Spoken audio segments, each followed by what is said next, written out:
तर आज आहे 19 ऑगस्ट. ओके, तर हे आहे आजचं आपलं PNL. ओके, निफ्टी 50वर ट्रेड घेतलेला होता मी. जवळपास आय थिंक या कॅन्डलला एंट्री झालेली होती आणि त्याच्यानंतर तर आज आहे 19 ऑगस्ट. ओके, तर हे आहे आजचं आपलं PNL. ओके, निफ्टी 50वर ट्रेड घेतलेला होता मी. जवळपास आय थिंक या कॅन्डलला एंट्री झालेली होती आणि त्याच्यानंतरचा मूव बघा.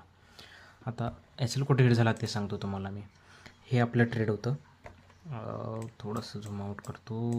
ओके, तर इथं ही जी लेवल आहे ही 0.786ची लेवल आहे प्रीमियम चार्टवर. आणि त्याच्यानंतर आता जसं इथं परफेक्ट हॅमर आपल्याला भेटला, थोडीशी एंट्री इथं लेट झाली.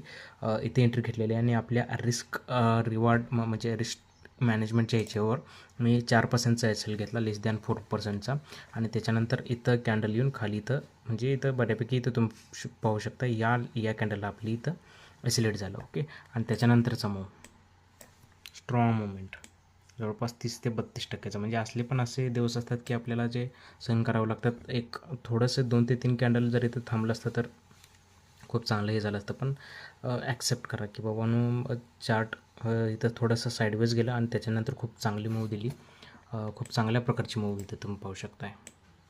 जवळपास 30 ते 35%चं रिटर्न या पूर्ण याच्यात आपण मिस केलेलं आहे ड्यू टू कारण काय तर हे साईडवेज गेलं आहे. ओके, तर हे ॲक्सेप्ट करावं लागेल आपल्याला की आपल्या म्हणजे सेटअप आलेला होता बऱ्यापैकी. आपलं एक्झिक्युशन थोडं लेट का होईना पण एक्झिक्युशन बऱ्यापैकी टाईमवर झालं होतं. पण रिस्क मॅनेजमेंटमुळं थोडंसं SL इथं आपल्याला हिट झालेलं आहे.